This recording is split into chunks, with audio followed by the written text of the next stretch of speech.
Welcome to the One Question Leadership Podcast. My name is Randall Richmond, and I'm the Director of Athletics here at Kent State University and a proud graduate of the NCAA Charles Wickham Leadership Institute. The Leadership Institute helped me refine who I was as a man well before focusing on who I was as an administrator. Within the program, I developed lifelong friendships, colleagues, and confidants to help me discover my true purpose in this profession, which is to be a transformational leader that has a positive impact on people's lives well beyond sports. And as the great orator Big Sean often says, the energy you give is what you manifest. Peace.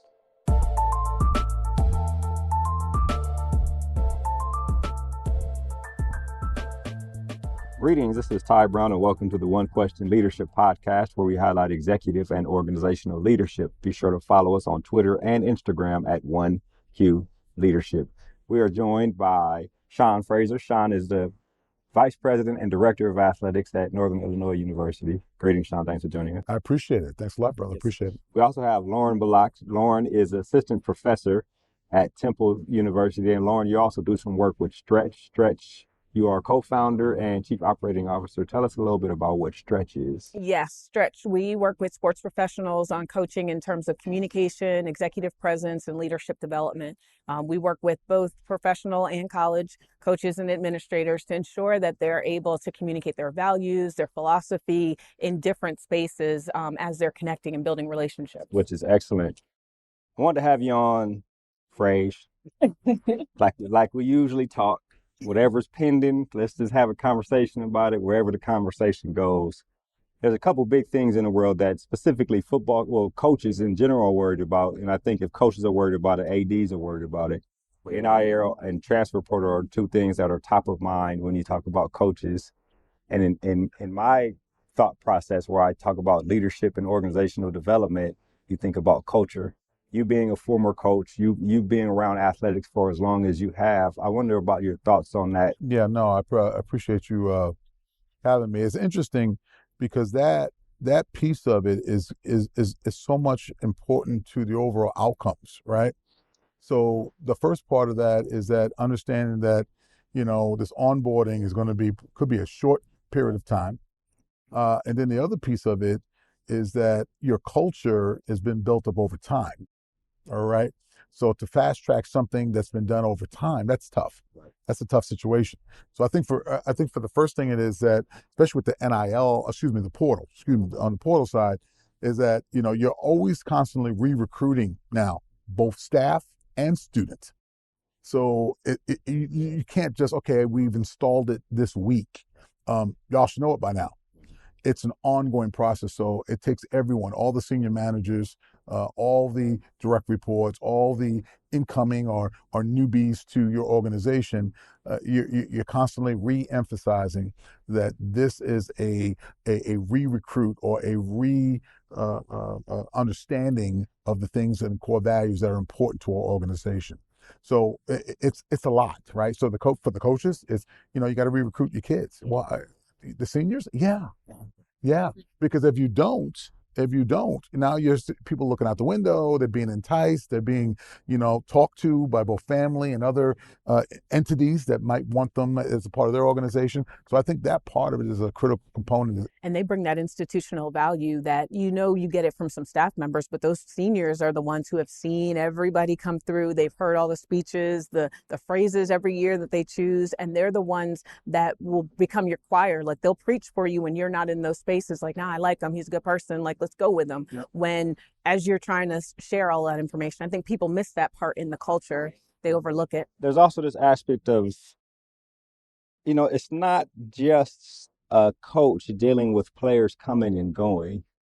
There's parts of the administrative staff that have to make sure the player that's coming is in track with whatever they need to be in track with. There's compliance aspects. Yep. There's a number of aspects. So the entire organization has picked up responsibilities basically when it's thing. Talk about a little bit about that. Yeah, no, it's It has.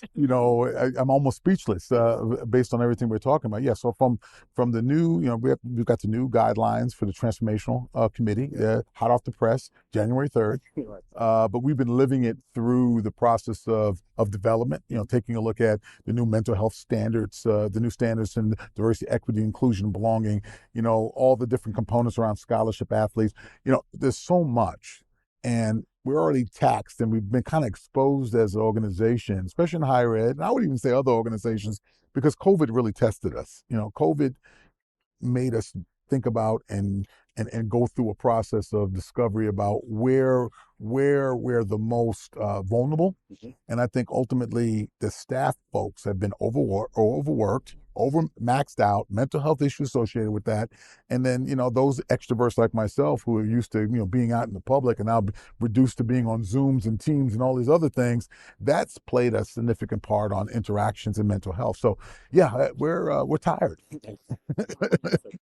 So I love that you shared the interactions piece. So in our coaching, a lot of what we've been talking about is giving people a space to dump and to process some of that in a way that's safe. So in our company, we understand sports and how it works and what the business nuance is, what the culture is, and just giving folks to kind of that opportunity to dump and then figure out what's next. Do I stay? Do I go?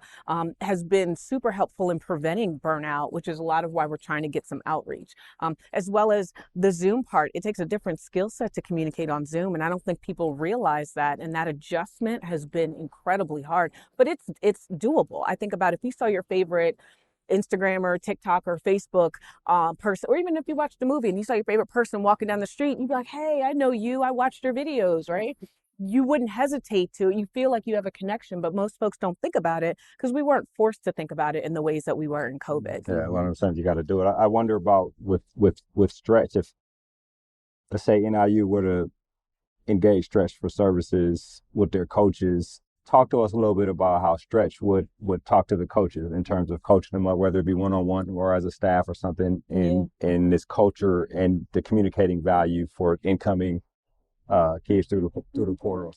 Yeah, so the work we do is first getting to know people, meaning there's no template like check this box, check that box. It's really about hearing people and listening. So we'll do some background research, but we'll sit there and we'll talk and engage about what your goals are, what your intentions are, what are you struggling with. Oftentimes we know when we have that experience, but we want to see how things are surfaced in your space. And then if we were going to continue, it's coaching sessions on Zoom. We meet regularly in a quiet place so that you can focus, and we then tailor the program based on that individual person so that in the end they come out better for the staff as well as better for themselves. We all know that if you're not in that space where your mental health is at its best, you're not going to be able to engage and retain the students. We also know that students are changing. Today we're going to be talking about with our participants what this new generation of student athlete looks like. And so some of it is just even understanding that, which it's forcing us to speed up and change how we interact. And so I think college in general is just going through a big overhaul. And those that are staying with that and competing are going to be able to stay. There are going to be a lot of folks that are left behind because they're not changing at a quick enough pace. Yeah. In my experience with coaches and think about what you talked about with culture. Mm-hmm. A lot of coaches, unless they're the head coach or even sometimes as a head coach, they don't necessarily know how to articulate their values, don't know how to articulate how their values tie into the culture, how their values tie into their organizational leadership philosophy. So when it comes down time for them to be thrust into leadership, if for whatever reason, or to talk to someone, whether it be in an interview or talk to the press or address people that aren't the players, right? They find trouble in doing it. But I think in terms of what you're talking about with Stretch, the communication of those things tie into culture, tie into value, especially when culture being a long term, and now you got to onboard somebody in the short term, right? Mm-hmm. Which is excellent. The portal. Now, Frazier, you're an idea guy, right? You always have these ideas. Sometimes they hit, sometimes they're just ideas, but if they're not coming, we won't have any ideas. So what I know about you is you probably have some thoughts on the phenomenon that is the transform portal at the current moment. Tell us a little bit about your idea on how things can change in the transfer portal.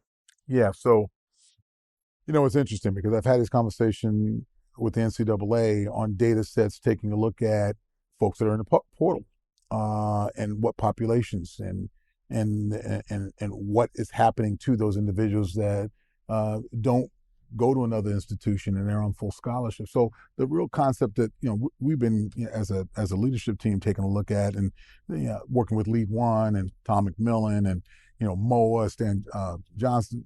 It's really more about making sure that the degree completion happens. So the scholarship ends. You're not happy about what's going on, at your spot. You're looking around. You put your name in the portal. At that point, that signals that the current coach at the host institution needs to fill that hole, whatever that is, scholarship, what have you. So most institutions, you go in, a scholarship's not being held for you. You're going into a situation where you might already have a place that you want to go. But at the end of the day, you go in and then you're kind of in this void until you hook on to another institution with another scholarship. Well, what happens to those individuals that don't have an option? They go into the portal, they have a full scholarship. The outcome is that now you don't, 1 week becomes 2 weeks, 3 weeks.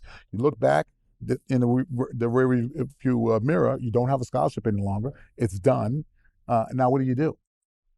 Now, that's an unfortunate situation. If you talk about a population, the ability to be able to even garner higher education is through some type of means of scholarship. In this case, it's athletic. So now what happens? Now, you don't have scholarship. You have to go to work. You can't go to work. Maybe you have a financial situation where you can't do that. My concept would be, what if there was a entity out there, CFP, NCAA, some individual or organization that says, if you petition for tuition, but the stipulations that I would attach to it is that individual can come back to that host institution, could not participate in that particular sport or any type of athletic activities, but will be able to get their education with the tuition scholarship for the missing part that they might have. So if you're a freshman, you can petition for the rest of those time. If you're a junior, you come back for those 2 years. But the end game is graduation. At least that individual now has a chance to get higher education, regardless of the athletic ability that they have. Instead of going into the situation, I don't have those data points here, but I do have data that suggests that we have a lot of people that go into the black hole or the portal, come out, no financial situation, and now they're done with higher education, and now they're trying to struggle for the next journey of their life. So why not have a scenario where we have a catch-all? But also, too, I do realize there might be some unscrupulous situation that would force individuals into the portal to be able to get this particular tuition. Yeah. The stipulation of no athletic activity or no football really puts it on the student to say that, hey, I need to graduate. At least I have this opportunity for tuition at the very least to be able to get my education. I find that to be an interesting idea. See if I can sum it up. Please. Right?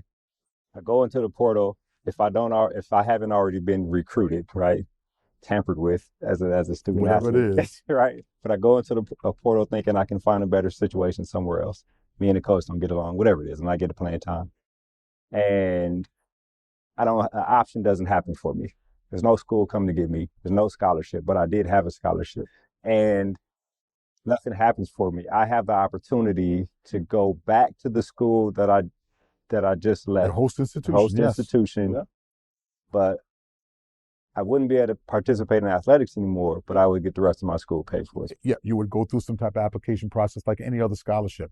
You would go through a process of saying, listen, and it's only for you. So in other words, in the case point of the FBS student athletes, and taking a look at, the majority of FBS student athletes we're seeing, especially at the football level, right, are people of color. So I'm looking at a population right now on the yield on that. We're going to have large numbers over a data set after we go through a 5-year period of this portal, that it could be really dramatic. We have young people that now cannot get higher education or put themselves in a situation based on the decision that they might have been, coerced to do or others. So I think this is an opportunity at least to deal with the graduation piece of it, because at the end of the day, that's why you come to an institution of higher learning. It's the principal reason is to graduate with a degree. I think that's an excellent idea. I think about the nuance of, if I'm a freshman, right, contemplating going in, am I going to lose the 4 years of eligibility? Maybe there's special circumstances. I guess there's always special. But you know what? You don't have to do it. I'm saying that, if you're a junior, if you're a sophomore, The reason why you went there is to play ball, but at the end of the day, the principal reason why is to graduate. So here's the father in me with the 3 kids that I have, and the former football player and the former coach. I'm saying at the end of the day, this is a snapshot in time. The majority of your life, you're going to be using that education. That travels with you, okay? This is a way at least to deal with the critics that might be out there saying, hey, this portal thing is horrible. Or others are saying, what is the FBS, or what is the CFP, or where all this wealth that we see, how's it getting back to those particular kids that are playing? And I think that's the fundamental thing that we need to pay attention to. Graduation is the key. It's the ticket. It's the ability to better yourself. So this is one of probably many ways. This is my big idea, and I'll probably get criticized for it. But I do think there's enough people out there well-intentioned that this could be a possibility for those who really want to graduate. And then I guess funding that goes into the industry of college athletics, right? Last time I checked, the money looks good. Right. You figure out the entity that is there to support. Right. Well, you which bring makes up a lot of sense. Such a good point. And I guess bringing it back to culture, there was something about the school itself that student athlete wanted, right? And it keeps them engaged in that community. I also think about, I have a student athlete who I love dearly who transferred in and is trying to graduate. And there's so many more resources available to him now that he's not playing on the field that he has access to, for sure. And so it sounds like a good idea on paper. So, well, and I was talking to my wife, my beautiful wife, Rosa Frazier. God bless. I put a call out to her. We were talking about this concept. She's a former law professor. We talked about the issues around this, and quite frankly, if you really want to do right, and you're really talking about wanting to come here for an education, and this is not the NFL, this is not some other piece. I know we got paid for play now, and some of the other things going on. This is at least an opportunity to get back to the holistic approach to higher education and giving this young person a chance to get their degree. Yeah, that's interesting. NCAA has an image repair issue, and this will go a long way with repairing that. I have no comment on that. Professor, I'm on teaching side. I know I'm on the teaching side. I can say that. But it makes people really show their values, right? And I think we live in a space. I know current student athletes, they have high expectations of leadership, and it really puts people on their toes to say, what are you actually doing? And a program like this would have a lot of credibility. Yeah, that's excellent. It also forces student athletes to really think twice before they get into that portal. And the people that are in their ear, they got to come up with a good reason to forego that athletic scholarship and support the graduation. Now, it's not been thought out all the way, and you're totally right about that. But I would tell you that, there would be an application process. There would be a process of vetting. There would be whatever entity took this on, and hint, if CFP or others would want to do this. But there would be a way, at least, that you can manage it and go through a process. Those who are serious, and you know what the end game is? You're probably going to be saving the lives or making such a major impact on some of these young people who are just well-intentioned and who just made bad decisions. You remember when you're 18 to 23. I remember that a long time ago. I'm still 25. God bless you. Hey, and I'm not knocking it. I've been trained well by the best. But I will say that you don't make the best decisions, and you have a lot of different influences. This gives you an opportunity to at least engage the principal reason why you come to, college, which is to get your degree and graduate. Yeah, which is excellent. Yeah, all the entities, right? The governor of Massachusetts, who is now about to become the president. I mean, it's a lot of people to talk to, but it's an excellent idea to get out there, and I appreciate you sharing that with us. Ask you about NIL, right? I look at, you hear some of the numbers that some of these kids are getting offered to come to play at a school. I'm like, are you offering all 85 of these kids that much money? Because is it that big of a pool of money? But I wonder what your thoughts on that, because, recently in the last probably month or so, we've seen the ADs having to step up and say, support our collective because it supports our student athletes. So now it's a fully embraced organizational concept that is a part of college athletics. So talk to us a little bit about your thoughts on this NIL thing. Well, obviously, I have a collective. I guess your thoughts can really be one-sided, right? Boneyard collective. Let's put it out there. I don't want to be someone that's sitting here, living in a glass house. But for me, as being a former student athlete, I believe in the branding of this. Your personal brand. Should you monetize your personal brand? I totally support that. Okay, just looking at the 1 or 2% that can do that, and we're seeing large numbers of individuals who are being very entrepreneurial on what they're doing. So we have open doors. Right? We have all these different things that we can do, and then we have our Boneyard Collective.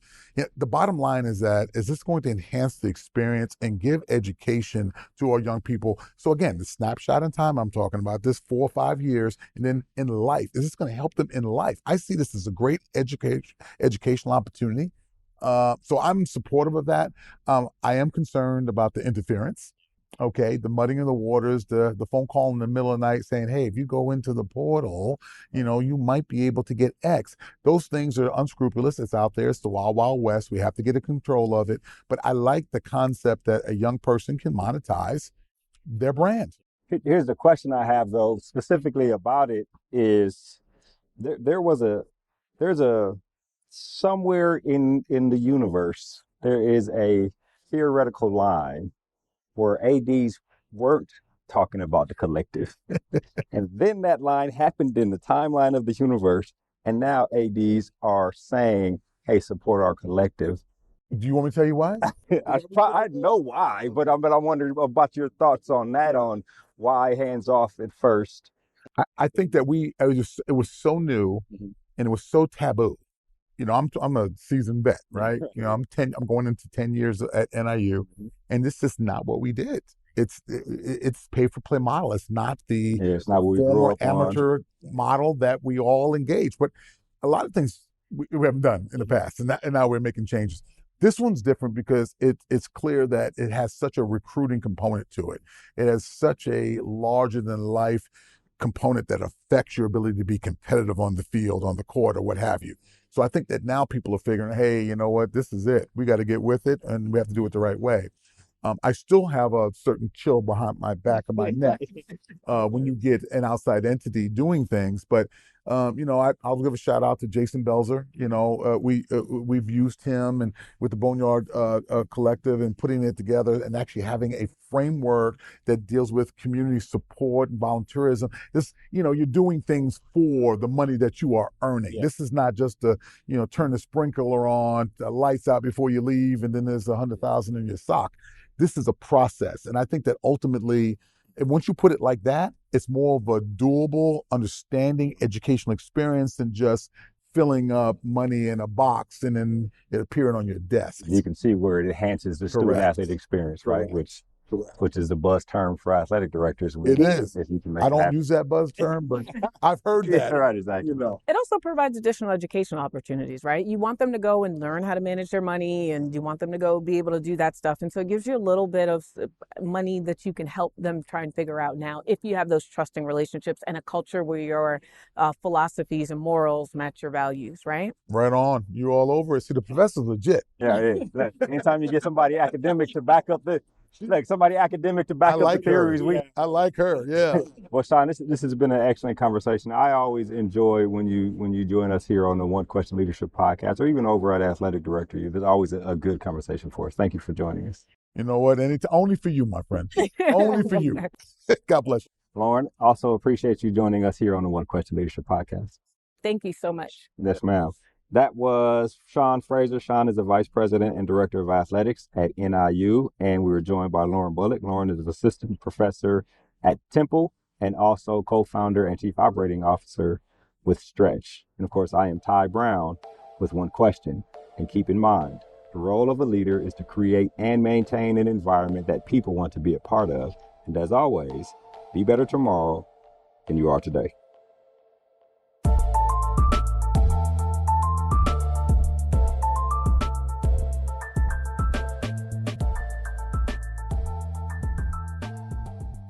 This episode of the One Question Leadership Podcast is produced by Spades Media Group, solving problems using creative leadership.